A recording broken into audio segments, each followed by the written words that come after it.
सारे प्रोसेस में कितना टाइम दरकार होता है, कितना वक्त लगता है? इस टोटल प्रोसेस में ज़्यादा से ज़्यादा 5 मिनट, जो कारीगर अच्छा से अच्छा है वो 5 से 10 मिनट में इन्हें प्रोसेस में तैयार कर देते हैं। ज़्यादा ये गर्मियों में तैयार किया जाता है कि सर्दियों में? ज़्यादातर तो मेन चीज़ जो सर्दियों में ज़्यादा इस्तेमाल किया जाता है, क्योंकि सर्दी में ये एक चीज़ तो गर्म होती है, दूसरी वजह से हर आदमी की डिमांड होती है कि हमें ये चीज़ दे दें। गैस महंगी होती है, बिजली महंगी होती है, जिस चीज़ से इसको चलाया जाता है भट्टी को, उस वजह से चने के रेट में इजाफा हो जाता है। जहाँ पे 300 में वो 350 करना पड़ता है। हमारी मजबूरी होती है क्योंकि हमारे खर्चे यहाँ से ही पूरे होते हैं। अस्सलाम वालेकुम, मैं हूं आपका होस्ट आतिफ मलिक।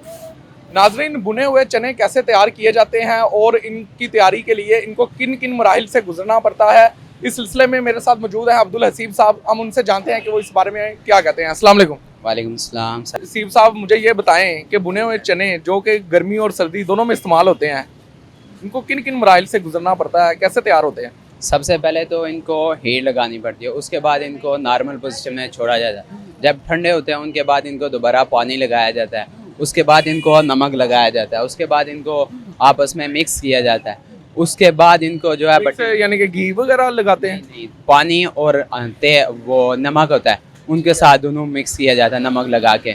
उसके बाद इनको भट्टी में लगा के हल्का सेका दिया जाता है, उसके बाद फिर इनको निकाला जाता है। निकालने के बाद उसको भट्टी में नमक और रेत डाल के उसके बाद इनको दोबारा गर्म किया जाता है। गर्म करने के बाद हल्का सा लाइट सा इसमें तेल, सरसों का तेल डाला जाता है। उस सरसों का तेल जरूरी होता है जी। उसके बाद चना जो है फूलता नहीं है इस तरह। जी। उसके बाद इनको भट्टी से निकाला जाता है। और ये सबसे ज़्यादा बात होती है कारीगर की। कारीगर जितना आपका बेहतरीन होगा उतना चना जो है आपका ज़्यादा फूलता रहेगा, मिकदार में रोड जो है वो हार्ड दाना कम निकलता रहेगा। इस सारे प्रोसेस में कितना टाइम दरकार होता है, कितना वक्त लगता है?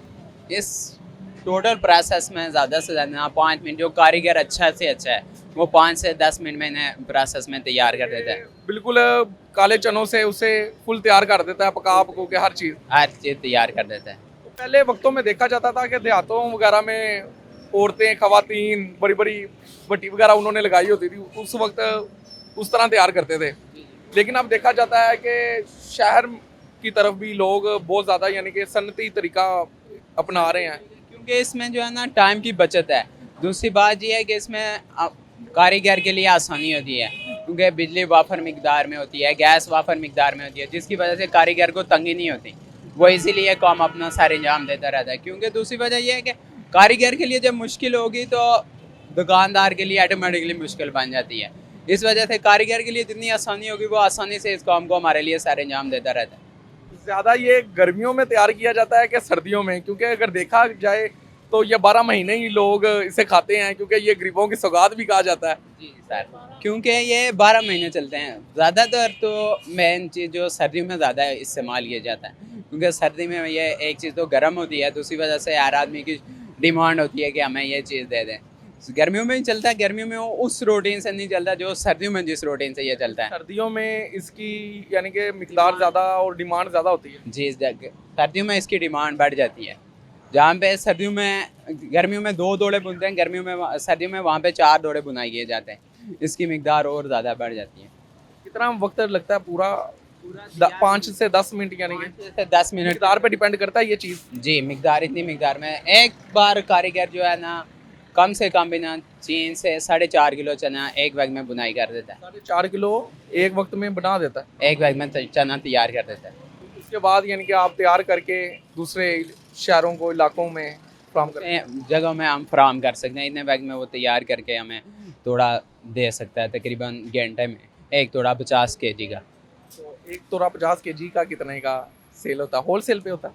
ये होल सेल रेट। पहले कच्चे की एवरेज निकली जाती है, इसमें कितना कम हुआ है, उसके बाद में कितना रोड निकला है, उसके बाद इसको ना अगले मराहल में जब एवरेज निकालती है उसके बाद इसको बाहर भेजा जाता है। अब्दुल हसीब भाई, घी भी महंगा हो जाता है, महंगाई के पेश नज़र इसकी डिमांड में कोई कमी वगैरह होती है कि उसी तरह यानी कि सिलसिला जारी रहता है? नहीं, डिमांड में तो कमी होती है। हर बंदा अपनी जेब के हिसाब से अरेंज करता है। पहली बात यह है कि जिसने जहाँ पे 1 किलो लेने थे वो अब आधा किलो पे आ गया, महंगे होने के बावजूद।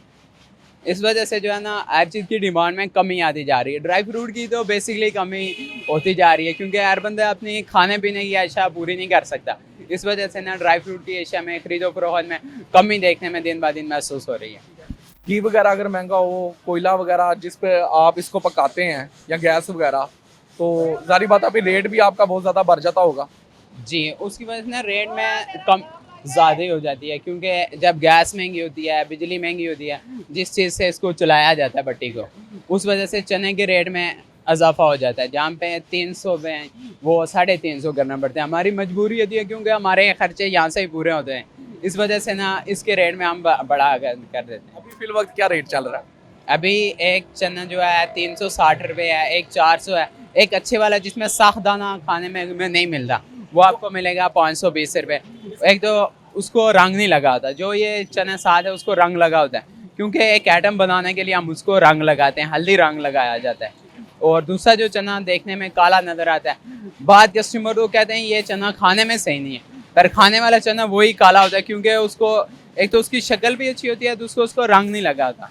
रंग की वजह से हाथ को भी रंग लगता है और खाने वालों के वो जो है ना वो रंग लगता है। साइज का भी क्या ख्याल रखा जाता है कि इसी साइज का हो? जैसे आपने पहले बोला है कि बराना हो जाए, फूल ना जाए, इस चीज़ का भी आप लोग ख्याल रखते हैं?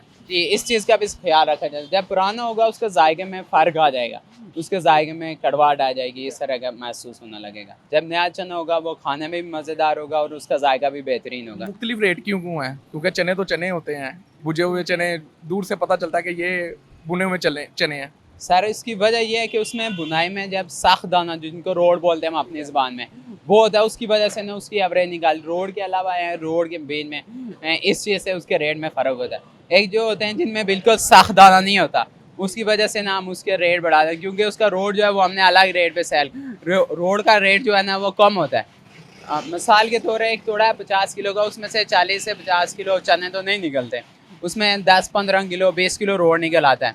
उसकी कीमत भी हमने यहाँ से उस लेवल के हिसाब से रखना होता है कि क्या हमें इसमें कितनी प्रॉफिट होनी चाहिए और किस एवरेज के हिसाब से हमने गागो आगे सेल करना है। लास्ट में कोई मैसेज कन्वे करना चाहें इस सौगात के हवाले से? सर हर आदमी की तो ये कोशिश होती है कि हमें चीज़ अच्छी मिले। जब अभी जो कस्टमर भी आए उसको ये चाहिए कि आगे दुकानदार से ये चीज़ की डिमांड करे कि हमें खिले दे दें, बीच में कोई रोड या नहीं होता। बाहर कस्टमर बाद में आके इस चीज़ पे हमें शिकवा करते हैं कि आप हमें चीज़ अच्छी नहीं दे रहे, क्योंकि बेसिकली तो उन्हें इन चीज़ का सही पता नहीं होता कि हम क्या चीज़ ले रहे हैं। उन्हें तो यही पता ये भुने हुए चने ही हैं। इस वजह से हमारी यही मैसेज है कि हर कस्टमर को ये चाहिए कि जब भी चीज़ लें खिले करके लें, वो चने भी अच्छा होता है और खाने में भी मज़ेदार। बूढ़े बच्चे हर आदमी इसीलिए वो चना खा सकते हैं। जी नाजरीन, जैसा कि आपने अब्दुल हसीब साहब का मौक़िफ़ सुना कि भुने हुए चने कैसे तैयार किए जाते हैं और उनको तैयार करने के लिए किन किन मराहिल से गुजरना पड़ता है। उम्मीद करता हूं कि ये वीडियो आपके लिए इन्फॉर्मेटिव साबित होगी। इस वीडियो को ज़्यादा से ज़्यादा लाइक, शेयर और कमेंट करना मत भूलिएगा। इसी के साथ अपने होस्ट आतिम अली को इजाज़त दीजिए। अल्लाह निगहबान।